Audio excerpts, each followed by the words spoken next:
folks, we're back again. What a glorious morning in Berkshire. It is Good Morning Royal Ascot for day 3 of the Royal Meeting. And joining myself, David Jennings from the Racing Post, to preview all the action on Gold Cup Day. It is the man in form, not just any form, in incredible form. He tipped 5 winners on the show yesterday. Ladies and gentlemen, introducing Mr. Johnny Dineen, a bonanza. Yeah, well, I had a fair... Now, I know you don't like to blow your own trumpet, but can you blow your own trumpet a little bit for the next minute or so? Look, sure, I had a bad day the first day. Oh, here we go. Yeah, a bad day the first day, and just got my money back and a bit of interest with it, that's all, you know what I mean? So, look, this game is, you go from hero to zero to zero. You know, he's the other way around very quickly in this game, you know what I mean? So, if you're listening to me the first day, you'd say the clue, and you'd say he's a genius, but it could be the other way around again today. Who knows, you know? Who knows? I think Doha was the biggest price winner you've tipped since about 1963. Yeah, I think so, yeah. 10 to 1.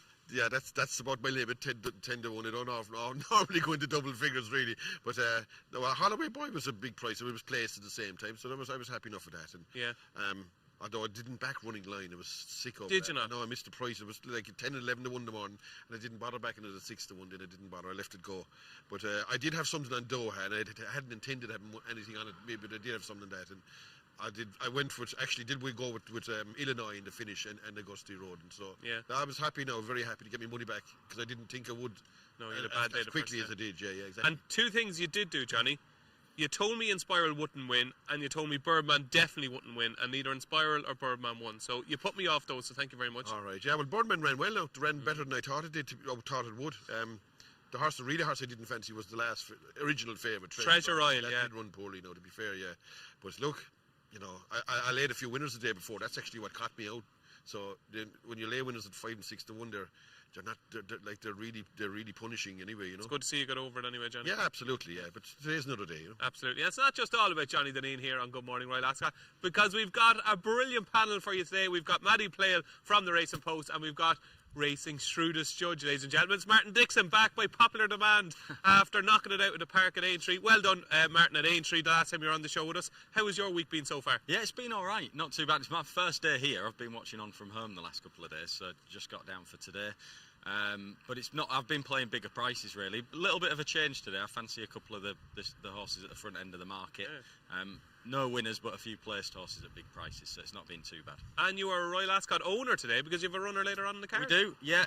Ross Collins back. He's been here the last 2 years as well. He was 3rd in the Buckingham Palace 2 years ago. A couple of pound lower in the weights this year. Last year he didn't fire, but he just wasn't in form in the early part of the season last year.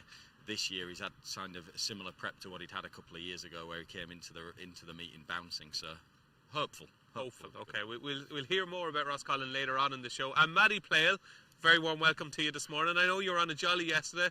You were staggering out of the exit there at about 6 o'clock last night. You know that's not true. How is the head this morning? Are you a bit tender? I'm a bit tired, but it's absolutely fine. Tired. Okay. Yeah, no, all good, DJ. Good day? Yeah, very good day. Quiet week so far on the punting front. Not really been wanting to get involved, but I fancy quite a few today. People who watch this show will know I usually go for bigger prices, but like Martin, I think there's some towards the top of the market that I'm quite fond of today. And I can let you in a little secret. Both Martin and Maddie have the same nap, a horse they cannot contemplate defeat for. So stay tuned for that. So before we get stuck into today's action, we'll have a little chat about yesterday, Martin. Augusta Road then, hot, cold. He was hot yesterday. Great ride. How good of a horse is he in terms of, is he one of the best horses in training at the moment?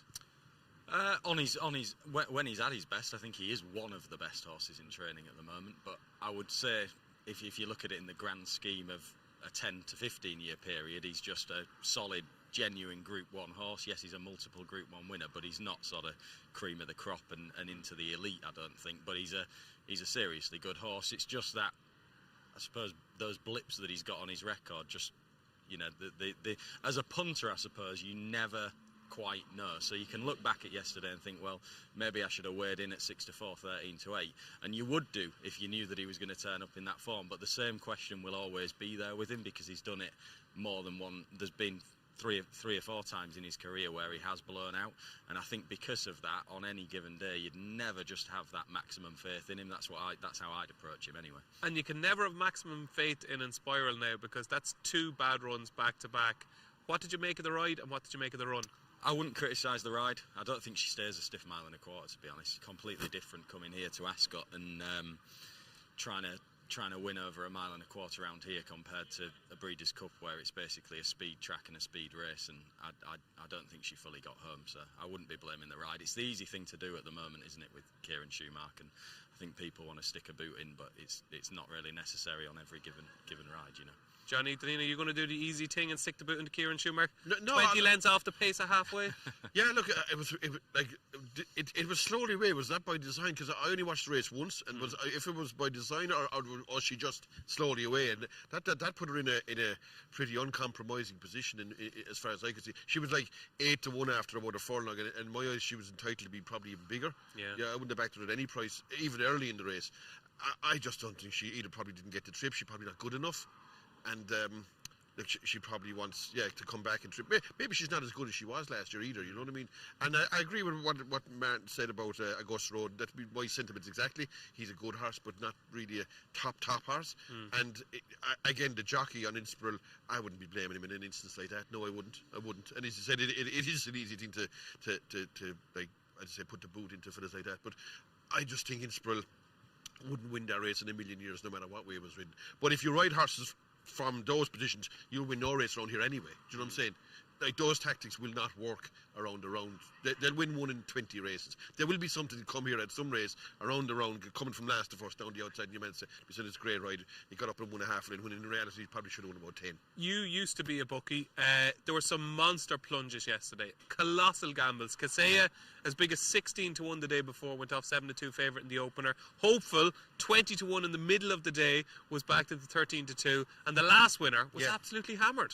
Yeah, like, one thing I struggle with nowadays is reading trying to predict what's going to be backed and how short they're going to go and how long they're going to go.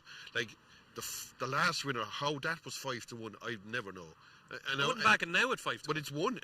I know. And the money speaks volumes. Like the horse that you're talking about of Sideminster Rose, back from 11-1 to 11-2 or something like that. That horse was just touched off by Doha, was well backed. Yeah. So the market gets these horses right. Like the horse in the last race, the horse that he beat was beaten in the first race in Hamilton, well beaten too, like, you know. So it was amazing how they found that horse, but for some reason they land on the right ones. Yeah, you were saying it was the time of his win. I think it was. Yeah, the time was very good up at Carlisle, but you know, even after the thing at Hamilton got beat, it was kept on pouring in. For yeah, him, yeah. That's the one thing that amazes me about that kind of, like, how they keep, but in a lot of instances, like, they find, like, I'll give you an example. 2 horses the other day, Mullins, My Leica, 4-1 out to 11-1.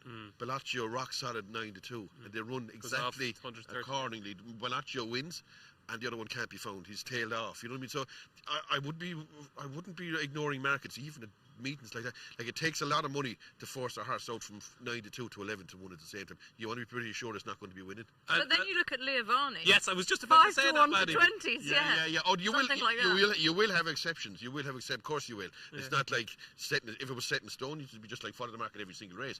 Yeah. But I still would be a big respecter of the betting at the same time. Yeah, absolutely. Maddie, what was your highlight of yesterday? I think it would have to be Augusta Rodin, wouldn't it? A bit of a messy, tactical, interesting race. But yeah, on his day, he's clearly a top class animal. It's just hard to trust him. Martin, you've been watching on for the last 2 days. Anything that caught your eye, maybe with regards to the future? Any horse that potentially was beaten over the last 2 days? I thought the filly that was third in the Queen Mary has a big day in her. Morlam, Adrian Nichols. You know, she's kind of got she's been a little bit unfortunate last couple of starts. Now she probably is a little bit slow away, and that's maybe a trait she's always going to have. But there'll be a day where it maybe doesn't cost her as much as it has the last 2 starts. So I think she's a filly that's going to do really well through the season. Okay, that's Morlam. Put Morlam in your tracker. So you go. That's a look at yesterday's action. But let's go to today. Let's go to day 3 at Royal Ascot, and we will kick off with the Norfolk Stakes at 2:30. And Whistle Jacket is Paddy Power's even money favourite, ladies and gentlemen. Asterius is 8-1. It is also 8-1. Arizona Blaze, who's been well supported this morning from 10s and 11s into 8-1. Shareholders also 8-1. Moving Force 14-1, and it is 16-1 bar. Right, Johnny Deneen, you've been on a couple of shows in the lead up to Royal Ascot, and on one particular show, I think the exact quote was that you thought Whistle Jacket was a certainty. Yeah. Are you still as confident about Whistle Jacket, now even money? Yeah, he's got quite sure now. I didn't back him when I should have had, now, to be fair. But look, I'd be as confident about any horse that could be over 5 furlongs at this track.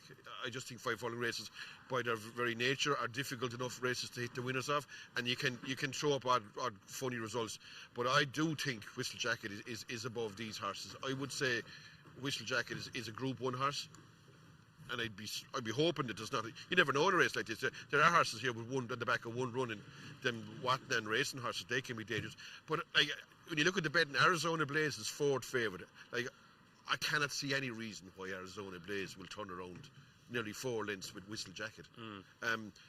Shareholder won in Beverly. He was getting £7 off of. I was impressed. Yeah, but. Yeah, he was free and keen and all that kind of stuff. He won a short head and now he's £7 worse off. He's not certainly even beat Moving Force, I wouldn't have. And I know you have a theory. We were talking in the house this morning, we were having a discussion over a cup of tea, and I said, I really liked the performance. I know you were working that day when Shareholder won. I thought Shareholder looked really green, like first day at school kind of thing, and that he would improve a ton. But you said the flip side of that is... Well, the flip side of that is they bought him out of the breeze up, so they're fairly well gunned. And a lot of these horses are, right, that Watton racing, they land on, like, when they appear in their colours, never having run, they have run, basically. Yeah. They have run in these... Didn't buy him on the back of nothing, like, you didn't pick him out of a field. So, I wouldn't say he'd be as green. Like, I'd say this is more like his third run. Yeah, right, do you know that kind of way? I'm trying to count up one real yeah. one and one We're going to get you to count to 10, yeah. Johnny. Look, I'd say Whistle Jacket, he's very short price, and for 5 furlong races, you couldn't be certain a horse will win. Like, he could run well and get beat here. I have a feeling that he's a Group 1 horse, and the vibes are really strong from him. Are they? They are, and I'd say you're talking like Middle Park Stakes horse, like, you know what I mean, that kind of stuff. And I'm hoping that there's nothing lurking there that can take him out. I'd be pretty sure, not sure, but I'd be as confident as it could be that he will.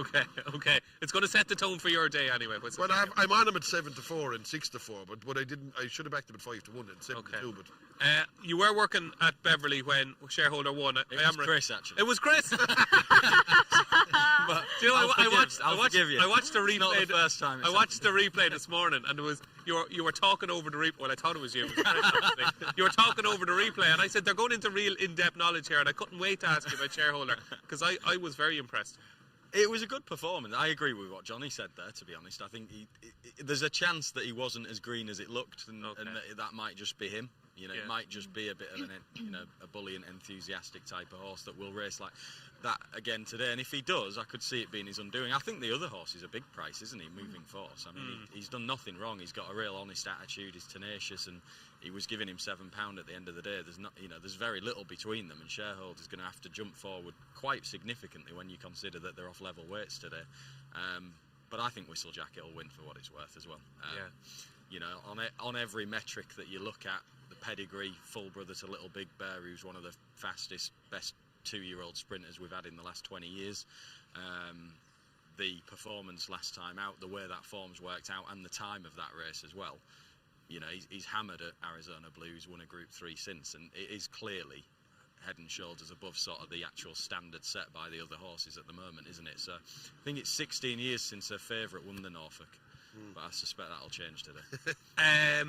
I knew when I was introducing that race, when I said you were working at Beverly, and Martin looked over at me and was like, was I? And I said, I was toying with whether to correct you. what am I after doing here?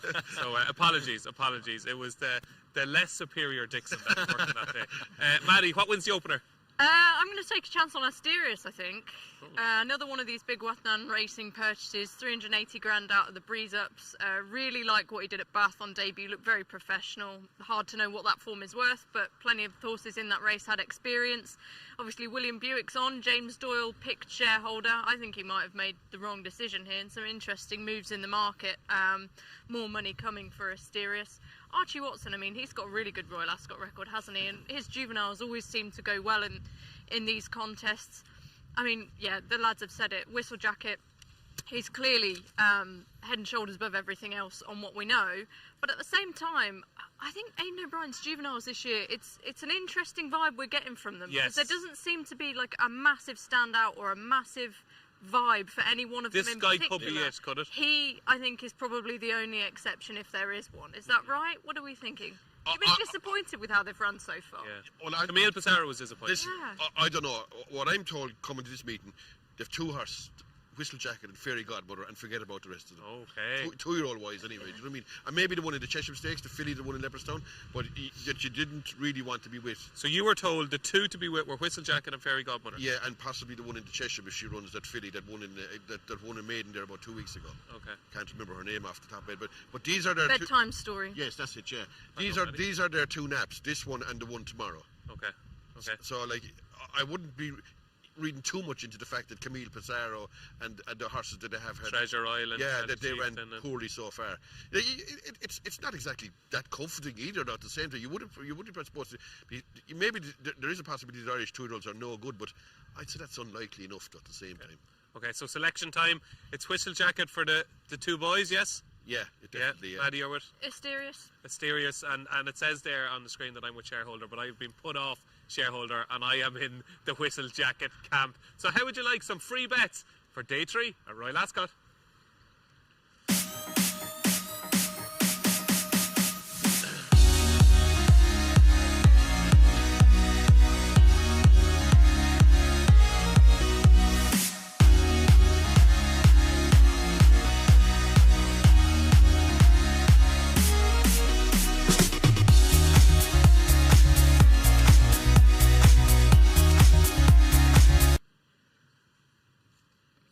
So it's King George V handicap 9. It's 3:05, and there's been a big move this morning for Gilded Water. Gilded Water now 9-2, having been double figures 24 hours ago. Gilded Water.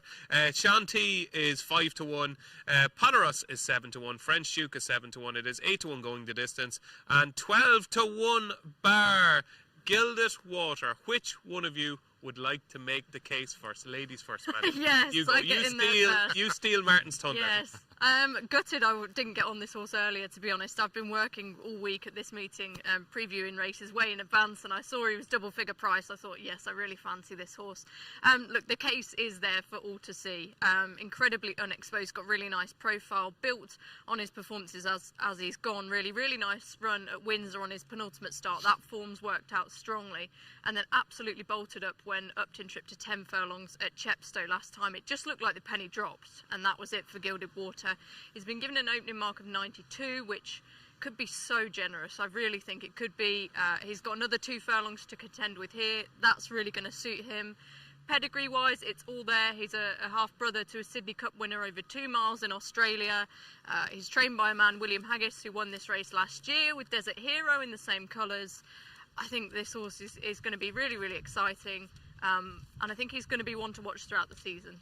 Johnny, you coined the phrase yesterday, group horse run in a group race. Which was actually a listed race. This is a listed race too, isn't it? Yeah. Just in case. I wasn't sure was it 10 furlongs. Relevant, she said there. Is Gilded Water a group horse running in a group race? It's actually a listed race. Yeah. We'll go with it. We'll roll with it. He's very well handicapped. Is he? Yeah, I think he is. Yeah. Look, I saw this horse at Newmarket on his debut a couple of months ago at the Craven meeting. I think it was either the Craven meeting or the Guineas meeting, and he's big green baby, raw in the paddock. Didn't look fit, to be honest. Didn't look ready. By the standards you'd expect, sort of coming through to the summertime. He's just a work in progress, and I'm surprised at how quickly he's jumped forward from the day that I saw him, to be honest. He had 6 weeks, I think, with his 3 runs, and each one was a massive improvement. At Windsor, he surprised me because he actually got competitive over a mile, and that was only a few weeks after his debut. And like I say, he was a big green baby, and he's just stepping forward and improving so much all the time. I'm really looking forward to seeing him in the paddock, 'cause I've not seen him the last twice, but I'm sure he looks a completely different model to what he did the day that I saw him, and he did look like the penny dropped at Chepstow, the way that he bounded away from them. And to be honest, I'm going through this race. I don't think it's as strong as it usually is. No. I respect a couple of the O'Brien horses at big prices. Gallantly, I think, still has more to come. And is it Autumn Winter? Is other one at a big price that Jim Crowley's on? I think there's maybe a bit more to come from him as well. So I think the two O'Brien horses that are big prices I'd have a bit of respect for, but I do think this Gilded Water will end up in listed and group races. What price is he now? 9-2, Maddie. Yeah, I mean, it does get to a I was point going where to you say, have to, you know. But even this morning I think he was 6s, and I was thinking Yeah. I could get involved still at 6s, but 9-2 is getting there now. It's getting. How short could he go? Look, that's a question I can't answer anymore. I swear Oh, to right. God. Sorry about I that, find Johnny. it hard to figure out what price horses are going to be nowadays. You know, one time I could almost pick to the bone what price horse could be, but like, could it go back out to 8-1? Could it be 9-4? I have no idea. Do you know I think it's more likely to go back out. Do you? Now, like there'll come a point where there's been that much for him already. I think people start looking elsewhere, and he'll just slide out a little bit. Yeah, I wouldn't. I honestly don't know. I couldn't answer that question. There's been two really good cases made for Gilded Water. I'll add a tiny bit to it, thinking I don't think the horse they didn't want to win as far as they did last time to get the mark that he did, I'd say, but it was effortless, wasn't it, last time? It was really a case of the horse had taken a massive jump forward. I think this is a pretty good horse. You've 3 votes for Gilded Water. Are you going to make it 4? No, I'm not. But like, I wouldn't far from dismiss it or anything like that. It's 92. It won a maiden in Chepstow. It won it really, really easy. Very impressive. Like, would probably most of the field would probably won that race at the same time. You know what I mean? Like, Chepstow form is fairly lowly stuff, but there is no way that you couldn't say that he like, put it this way, he's rated 92.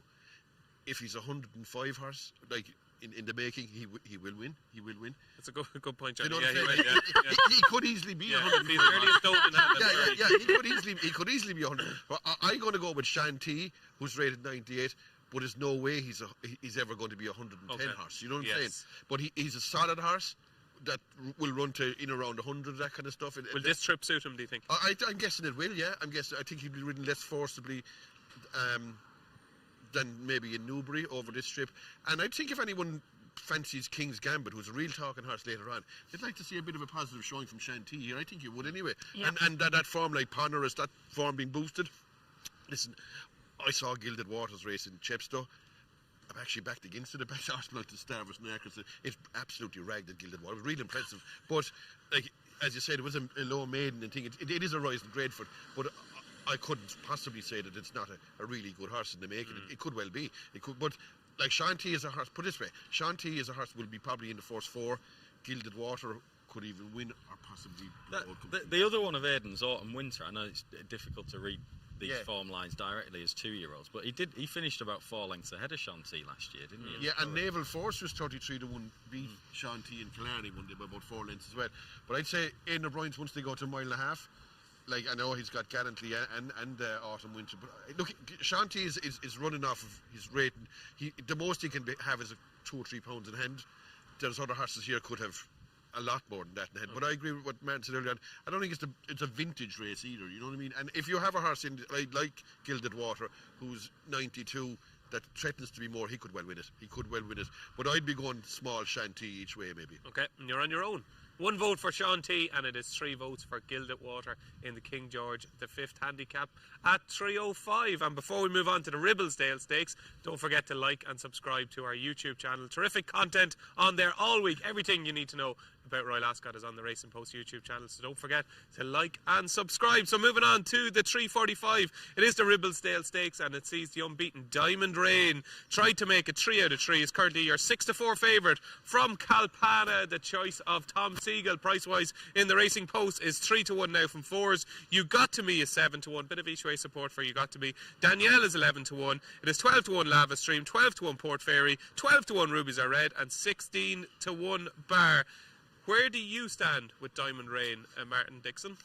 She's a good filly. She's a progressive filly. I'm not sure about the trip, stiff 1.5 miles. I know she's out of an Oaks winner, but I can't remember the last top-class 1.5 mile horse Shamadal had, so that would put me off a little bit. She's won a 1.25 mile race in Newbury where they've gone steady, and she's quickened, and she's got to turn her foot. You know, she's not slow, and I think not that you're going to be the winner of the Ribblesdale is going to be slow, but it's going to be more of a staying test than she's had before. So I'm a little bit put off by that, whereas I think Kalpana's been in more intense races, proper races where they've gone a proper gallop, and she's always sort of finding off the bridle and hitting the line pretty hard. I think the trip will suit her. And I do think she's more experienced in this type of environment than what Diamond Rain is. Okay, so you're with Kilpanna. I am. You're with Kilpanna. Maddie, have you been impressed by Diamond Rain so far? It's hard not to be impressed by what we saw last time.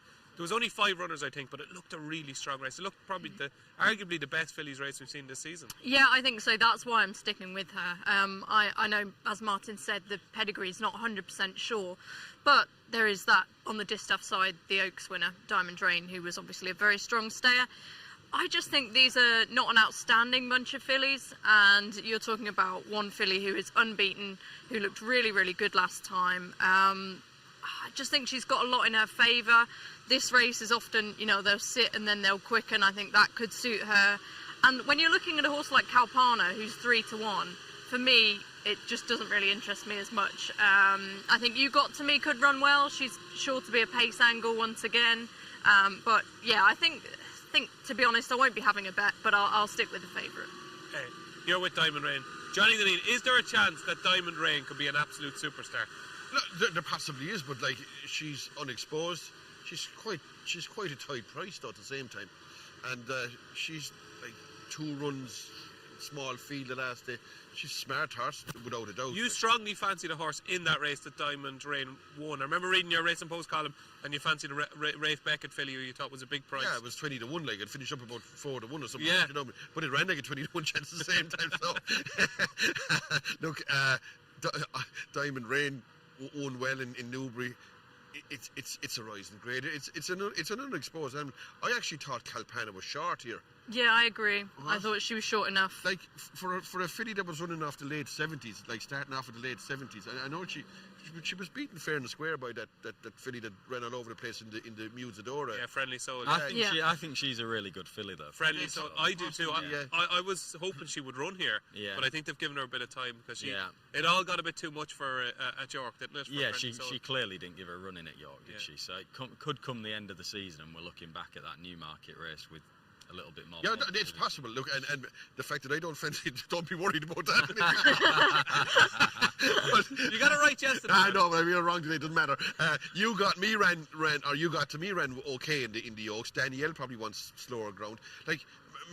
I think this track will suit Danielle a bit more. Yeah. I think she could run a better race. I think she's ground dependent myself. I think the ground can have done her the last day. Port Fairy, they're all beatable horses, aren't they?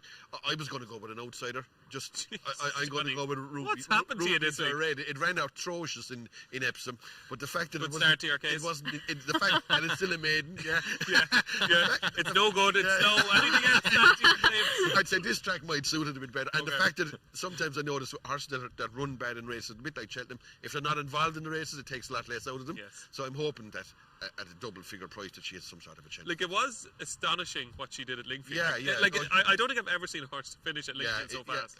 And I'm hoping that they might go faster. And maybe race fought asunder for her. Look, she has a little squeak, that's all. In a race where I don't have a huge opinion. But I'm amazed how short Calpana is, to be honest. Are you? Put it this way, if you gave me 10-1 Calpana and you couldn't trade out of the bet, I wouldn't have it. I agree, actually. Also, did we see what Ejibaya did at Salisbury the other day? That certainly boosted the Diamond Rain form. She was very good. Absolutely very good. We could be organising a bet here between Martin. You could be getting 5 or 6 to 1 Calpana, Martin. So you're against the top of the market here, anyway. Well, I'd be against. I don't know a lot about Diamond Rain, to be honest. I can't really say, but I'd be pretty adamant that Calpana won't win. But listen, will you lay her 3-1? I don't think you'd be able to lay her a 3-1. I think that's the one that could go back out a bit. Okay. I have a feeling it will anyway. Okay. I'd be surprised if that's not a 9-2 shot at the finish. Even at that price, I wouldn't be opposed to laying her either. You're a rubies or red man? I look very small play now, Okay, and Maddie, you're with? Yeah, it's not a race I'll be getting hugely involved in, but I do think Diamond Rain's the right favourite. I'm a massive Diamond Rain fan.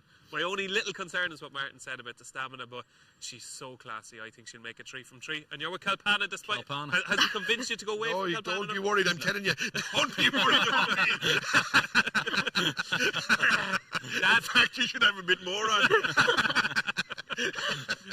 That was your Ribblesdale Stakes. It's due off at 3:45. And moving on to the feature race of the day, it is the Gold Cup. It's at 4:25, and it sees the 2022 winner Kyprios on the drift out to 11-8 with Paddy Power. Still favoured, obviously. Trawlerman has been to 1 for sustained support. Now 5 to 1 Trawler Man, having been his 7s, 8s to 1 not so long ago. It is also 5 to 1 Gregory, his stablemate. Vauban on the drift out to 7s. Coltrane 10 to 1. Sweet William is 18 to 1, and it is 20 to 1 Bar. Right, who are we kicking off with here? Maddie, let's go to you first. Kyprios, yay or nay? Nay. I'm going to go nay. Look, he was exceptional in this race 2 years ago. He's come back with 2 wins. There's been absolutely nothing wrong with them this season.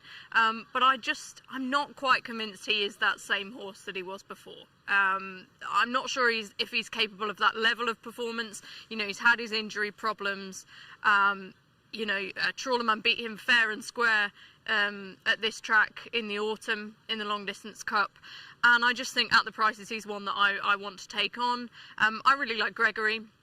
I appreciate on the ratings he's got some improving to do, but I think he can do it. You know, he won the Queen's Vase at this meeting last year, digging in all the way until the line. He was still such a raw horse then. I haven't seen him physically, so maybe Martin will be able to give a clue. But the whole narrative throughout the season was, this is a horse who's going to be better next year. You know, it was fine effort in the St Ledger, I guess. Was he 5th in the end or something like that? Came back at Doncaster with a really nice effort. I thought everything about that run just stank of, this is a prep run, and this is a horse who wants 2 miles 4 furlongs at Ascot. In this race, are there many that we think really, really relish this trip? I think he's going to improve for it. And I think, we're just scratching the surface with Gregory still. I'm just a really big fan. Okay, Martin, are you against Kyprios? Listen, he's obviously the best horse in the race on his best form, but I agree with what Maddie said in terms of being unconvinced that he's quite as good as he was. And I don't think he wants rattling fast ground to be at his very best either. Like, his biggest performances have come with soft in the description, not firm. So I think that's a little bit of a doubt. And obviously he's had a better preparation coming here than what he had going into the Long Distance Cup. But you watch that back, Trawlerman looked beat, looked cooked, and he really rallied, didn't he? And I think he'll benefit from the extra trip, Trawlerman. He's a straightforward horse. He's going to be in the van right through the race. I think it could be tactical. We often see that with the Gold Cups anyway. I think it might be run at a little bit of a slower tempo. And I think Trawlerman will be in the right position. He might even dictate the gallop potentially. And I think if he's able to do that, I do think he's got a fair chance of upholding that form with Kyprios. And he's 4 times the price. So interesting. So now 5 to 1 shot Trawlerman for Martin Dixon. Maddie Pale is with Gregory. Johnny Dean, there will be people watching Good Morning Royal Ascot this morning. Their main bet of the entire week will be Kyprios, and they'll be saying, what the hell are those two on about? Talking nonsense, taking on Kyprios. 11 to 8 is the sale of the century. This is a bargain. Kyprios won the race before, the best stayer we've seen in the last couple of years. Why can't he win? Is he a good thing? No, I don't think it's a good thing at all. And I was just thinking of myself, and Martin just said it there. I have a feeling the ground is against Kyprios here. I have a feeling that he's won monster performance, beating 20 lengths in France on soft ground. Some of his other form on the quicker surface is like, even when he won here, like beat Mojo Star half a length, and it was like half lengths and next, but just the Burning Victory was 4 beatable like that. Like, it's not exactly like Yates kind of form, is it? Like Kyprios. Last year they said he would never run again. He run, then came along and ran in the Irish Lane Legends, beaten by Ada Oliver. Show-A race against probably Trawlerman. He had him all beat, all ends up. But it was kind of a chink that it was like you're fast forward there. But it was like a chink that you'd never seen before in a horse like Kyprios. Once he would have seen off a horse, that would have been ace. You know what I mean? You said. And this year, I wouldn't read anything into this form this year. Like, he's had 2 little preps against Queenstown, same horse. I don't know. He's a 6-year-old. He's probably the right age to win it again, maybe. But I have a feeling he's vulnerable. Like, I do think Trawlerman has a chance. I think Gregory has a great chance. I even think Vauban has a chance. Like, Coltrane isn't completely out of it either. So I think there's 3 or 4 against him. He's going to the price I didn't expect him to be, though. He's going to be 6 to 4, maybe. So when he was around evens, was your intention to lay him? I was going to slaughter it, yeah, absolutely. I just one favourite of the whole meeting I didn't fancy, to be honest. But like, you're paying a little bit of a premium here at 6 to 4 at the same time. I like the horse Maddie fancies, Gregory. I have a feeling that 2.5 miles will see it to massive effect. Let's step up here and take it. I was going to go Vauban originally, but I had a good think about it, and I'm going to go Gregory. But I'd still have to lay the favourite as well, though. Do you think Vauban will stay? I do. I do. I do too. I did put that question to Willie Mullins when I was doing the preview yesterday. I said, Willie's a few people, and you now, who've been questioning his stamina. Will he stay? I'm not saying he won't. He was actually almost surprised by the question. He was like, God, I'd never even thought stamina would be an issue. You know, the thing is, how many times do we hear it where people question stamina on a Willie Mullins horse? It happens all the time. Yeah. And just the routine and the regime that they're in is so tailor-made for stamina. Exactly. Yeah. It's like you see something Kilbeggan by Green Desert running in a made hurdle and saying, it's only bred for 6 furlongs, it won't go on the ground, and it wins by half the track. There is confidence in the Vauban camp, and to me, I just look back at the figures, okay? He got a Racing Post rating of 119 for winning the Copper Horse Handicap here last year, over 1.6 miles. How far would he have won by if it was even 2 miles? Because he was kind of off at turning in. He bolted up, beating Absurd. 119, like the figures don't suggest Kiprios to certainly be any manner. That's another thing. He's not even I don't think he's even the highest rated horse in the race. Well, I think he is. Yeah, I think he's just about right. Yeah, if it's very, very close. He's 117. I Yeah. think. Yeah, he has. I think Charlemagne is 118. Would you believe that? Is he? All right. I apologise. Yeah. Okay. I saw. I'm almost certain that on official rating he's 1 pound. Check that for us, Martin. I will. Yeah. I'll have a pint with you. Okay, I'll have a coffee with you. A grand job. Yeah. I have a feeling that there is a horse rated 1 pound higher than him. Okay. But on Vauban, the market last time was interesting, wasn't it? Because he took a bit of a walk. Tell us the bad news. Who won? Who's what is it? A coffee? Yeah, I'm on Kiprios. He's on. It's an Irish coffee if I win. There you go. Get the Irish coffees in there. What a start today. It's only bloody 8:30 and I'm already back to loser. Unbelievable. That's why I have the double room and the big bed. You're in that 4-poster bed there. Studying form That's all night. exactly why I have it. Yeah, well done, Johnny. Another winner for you. You get you 2 shots of whiskey and the Irish coffee. Yeah, look, so I don't think he's even very little handed. Other horses in the race, like he's around like 118, 117, and there could be another horse 117, there's 115. Like he's very little in hand anyway, and that's probably at his peak. I think we can just throw out the Melbourne Cup run for Vauban. I think, Willie has said, I think he was out there too long, and I think he was just a little bit over the top by the time the Melbourne Cup came along. And I think if you take out that performance from his flat career, he's been tremendously consistent. He's been trained for 2 races this year, here today and Melbourne again. I think he's a proper horse, Vauban. I think he's a big player. I think 7-1 is still value. Yeah, he's a good, and like the 3 behind him in the bet all had prep runs. None of them were anyway fancied in their races either. You know what I mean? They're all primed for here, and if 3 horses primed against a horse that they said would never run again last year, I don't know. I'd be very sceptical about backing the favourite anyway. Okay, so we're all against Kiprios. Selection time, Martin. Trollerman. The youngest horse in the race, Gregory.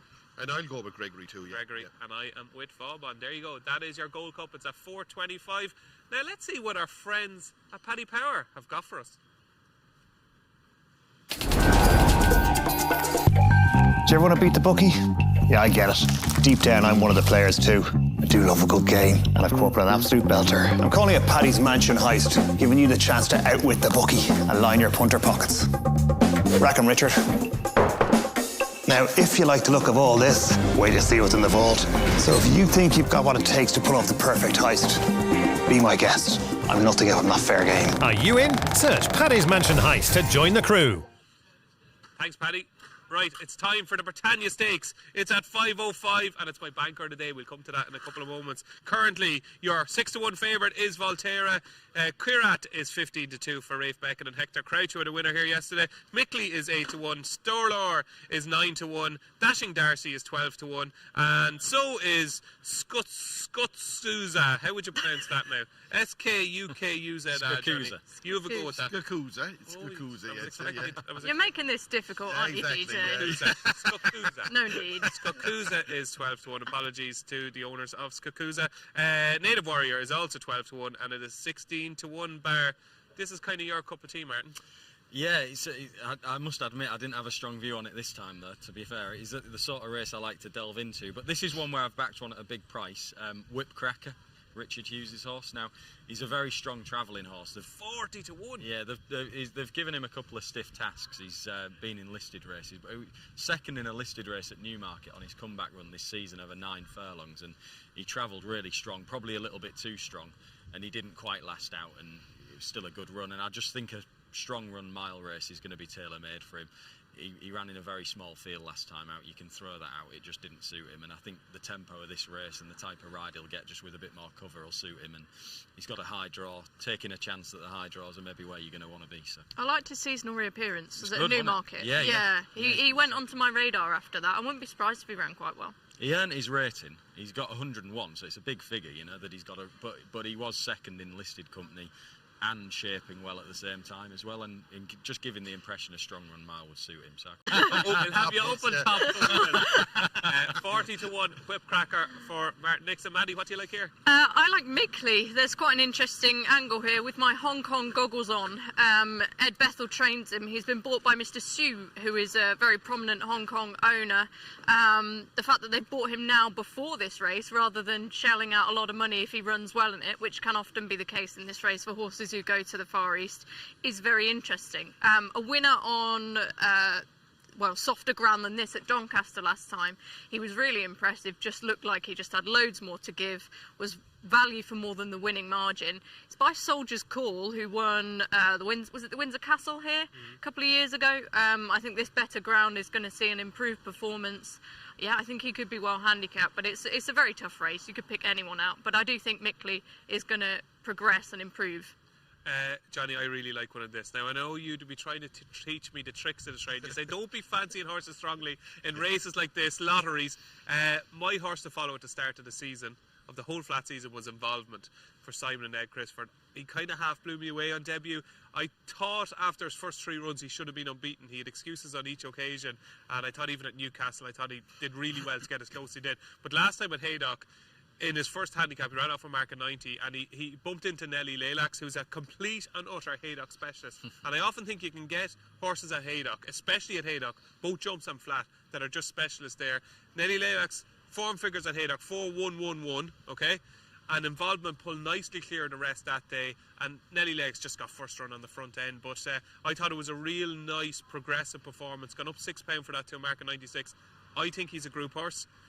The Crisfords have had an in and out week this week, but they did have a winner at Thirsk on Sunday, and had a second at Thirsk as well. I think this is a really good horse, Involvement. I really do. He's 16 to 1 with Paddy Power. I'll be really disappointed if he's not in the shake-up. My eyes would be deceiving me if he's not there, because I think he's capable of winning a big handicap, and I think this is it. I'm with Involvement at 16 to 1. Am I talking nonsense? Listen, I haven't a clue. I don't know who's And training. you know what people are saying? Neither do I. I don't even know who's training Whipcracker, Mickley, or your horse that you mentioned. I don't follow these kind of horses, to be honest. I have a tip for... Can you bluff your way through it then? I will do. I'll have Okay, a go. have a Of go. course he can. I have a little tip for Air Commander. Oh, little tip. Yeah, and I'm going to have something small on it. Massive drifter. Yeah, it's just that someone told me it has a chance. who trains that, Johnny? Ian You know? O'Brien. And it's first time glasses on it, so that's going to help. I was going to go with something small on that, but I don't. These are the exact horses that I don't have an iota about. Okay. What did you make of Air Commander's second run? Look, on all known form, he won't win. What's his pedigree, Johnny? How's he bred? I don't know that either. I know he won in Dundalk, and he's ragged in Naas, and he finished third in Naas the last day. Okay. Follow Me is a horse that has a bit of a chance. I would have said no. He Ross O'Sullivan's, yeah? could be progressive, Yeah. but he's already rated 100. How much more can he be worth? I don't know. Look, it's a race I'm going to have a tiny each way in Air Commander, but I don't really follow these horses, to be honest. Okay. So Air Commander, a tentative vote for Air Commander for Johnny Deneen, who is currently a 20 to 1 shot. Yeah. It went all the way into 10s at one stage. Yeah, yesterday. it's back out again now. It looks like it go off any price now, but look, it has Ryan Moore at the same time, and it will like fast ground. That's one thing. There's two things in its favour, but look, again, there's about 30 horses in the race all the same. Would you give Monkey Island? I don't know. And the boat is he even running in this race? There we go. Cutting edge analysis from Johnny Deneen there on the Britannia.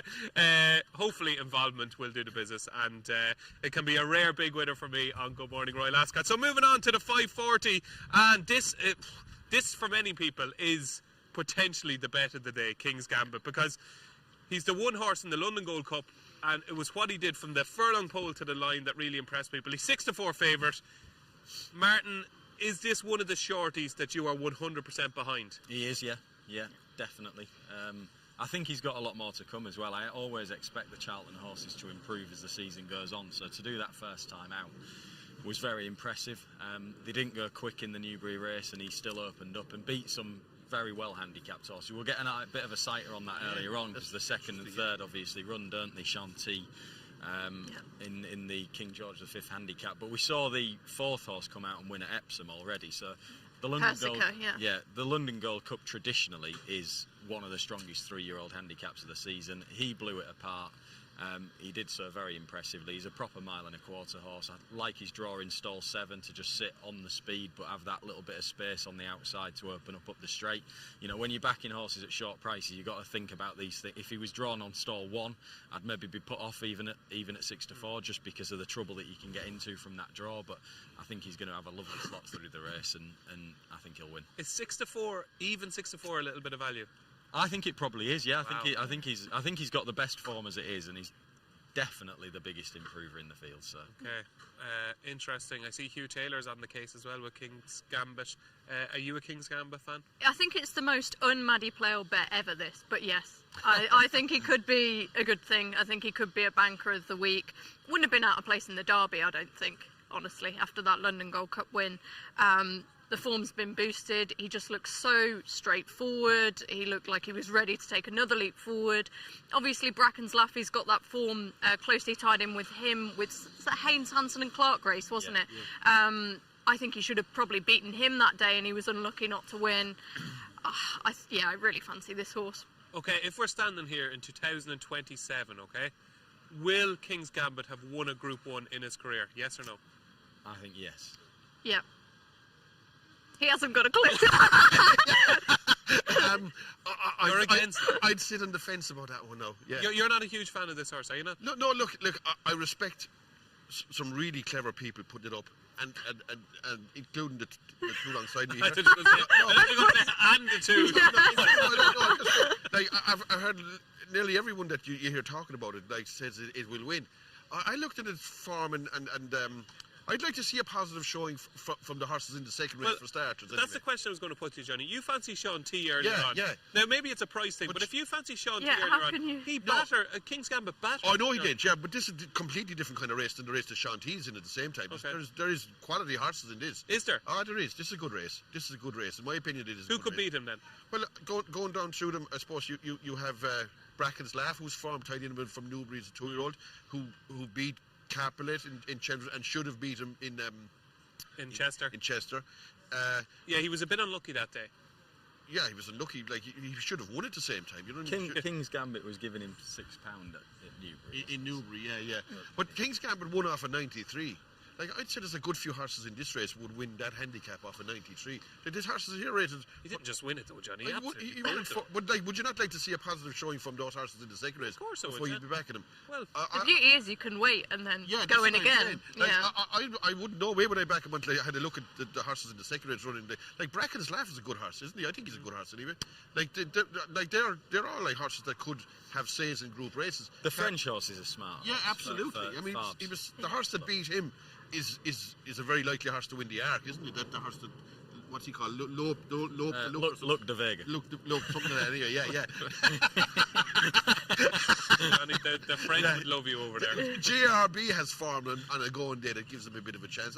Look, I'd like to see the second race before I'd have a strong opinion on King's Gambit. I'd like to see the form tested properly. Okay. Like, I'd like to see a good run from Sean T. Even though I think he has a good chance. Like, but if he's in the first 4 or 5 in a race, like the second race, like, I'd be slow enough about taking 6-4 then anyway. Okay, so you've already laid Kyprios. Is there a chance you could lay King's Gambit? If they can't find Sean T, I will be having a big belt against King's Gambit. Yeah. DJ, can I chuck one in at a big price? You can do whatever you want, Maddie. If you don't fancy King's Gambit or you're fancying taking him on with something, I would nominate Sons and Lovers for Jane Chapel-Hyam.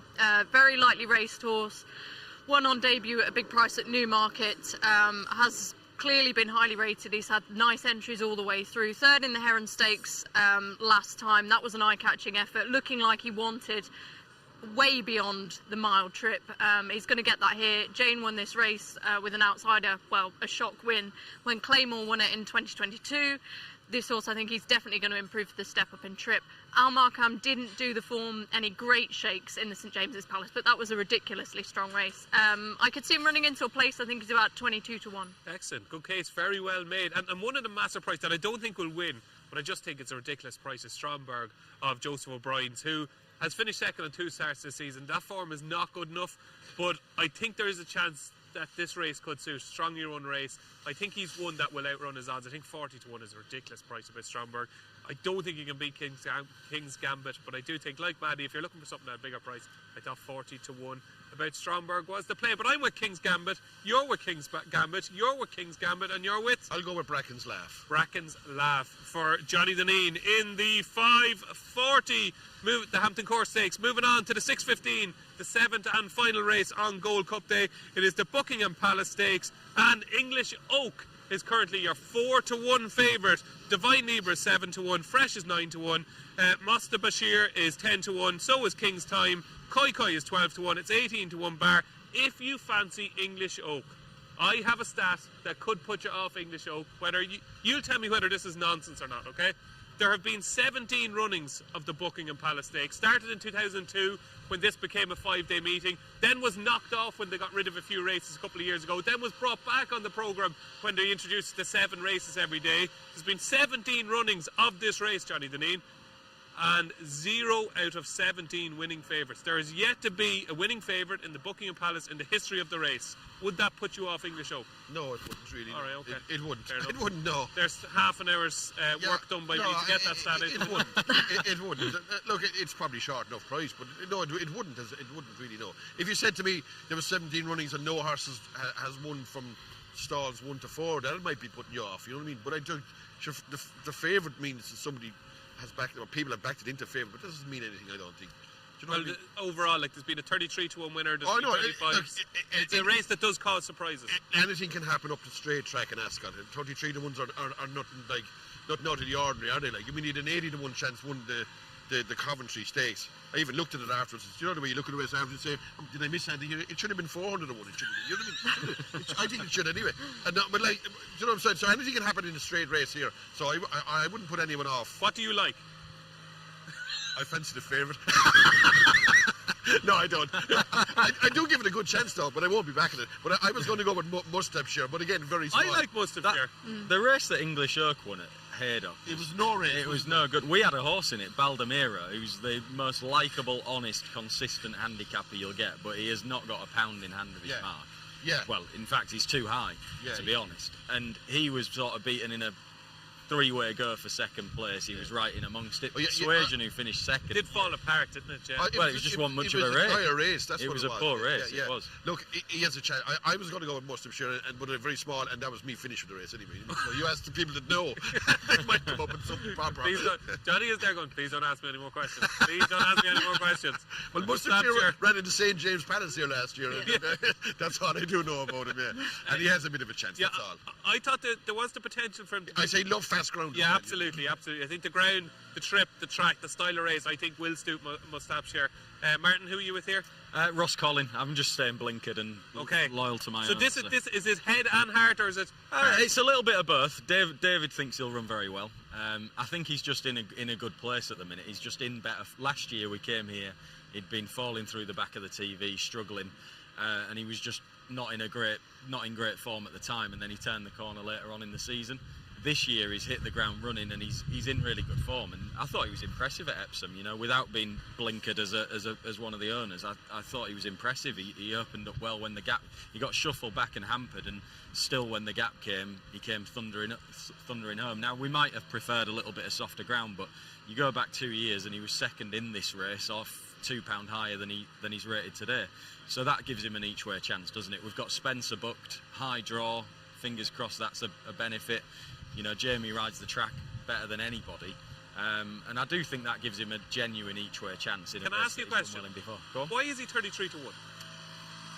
I don't know. Probably just because he's been around the houses and there's sexier, more unexposed horses in there. But for a horse who's coming into the race on the back of a win, who's in good form, who should suit the race, it just seems like a mad price. Yeah, I don't think he should be 33 to 1. I think it's probably ground related, but I'm not as worried about it as you might be. I think he'll be okay. I mean, they put plenty of water on, and it's the track's in good condition, and it's not going to be any different to what it was 2 years ago when he was good enough to finish third. So, you need a lot of luck, don't you? But I do think he's got a genuine each-way chance. Well, the very best of luck with Ross Collin. Hopefully he does the business for you. 33-1 with Paddy Power. Maddie, sign us off with a winner.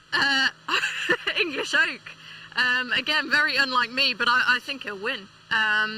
His second to Rohan, the dual Wokingham winner at this track last season, was excellent. Appreciate he's off a higher mark now. He's got entry. This is a horse who used to be owned by David Ward, who owns Starman, who won a July Cup. This horse has a July Cup entry. They're not messing around. I think he could be a group class sprinter potentially by the end of the season. They clearly think so too, to give him those entries. It's boring, it's unoriginal, but I think he's been trained to the minute for this, and at the prices, I know he's not going to be winning people lots of money, but I do think he will win. Winner's a winner, isn't that right, Johnny? Absolutely, yeah. Absolutely, and it wouldn't put me off the fact that he's favoured. Somebody has to be favoured in the race. So he's probably not the state of the century, but I wouldn't be a bit shocked if he won or anything like it. Okay. Nor would I be shocked if he was nowhere. That's the very nature of these races, isn't it? You know what I mean? As he just said, Martin's has 33-1. You wouldn't be surprised if he won. You wouldn't be surprised if he wasn't anywhere either. That's the way these they can throw up any kind of result. I think these kind of horses. But you're with me with Mustapshire. Oh, it's a very small selection, Mustapshire, yeah. It is Ross Collin for Martin, and Maddie is with the jolly English Oak. Now, before we get to our naps, but the charity bets have gone really well this week. We've got 3 up already, and we're only on to day 3, okay? So before we do predictions for the England game tonight, England and Denmark, we'll start off with you guys. What are you thinking? Give us a scoreline, Martin. 3-0 England. Whoa. What price would that be, Johnny? You're the bookie. I honestly don't know. I suppose would it be 8 or 10-1? I guess. I don't know now, to be honest. Okay, 3-0 England, Maddie. I'll go 1-0, and they're just going to scrape it last minute, as England do. Yeah. Johnny, would you be a backer or a layer of England? I wouldn't like to be laying them anyway. Definitely not. I don't like betting on sport when it's not do or die. You know what I mean? I hate the fact that there's a trapdoor there that you can get through it and maybe draw and whatever. But I'd expect England to win.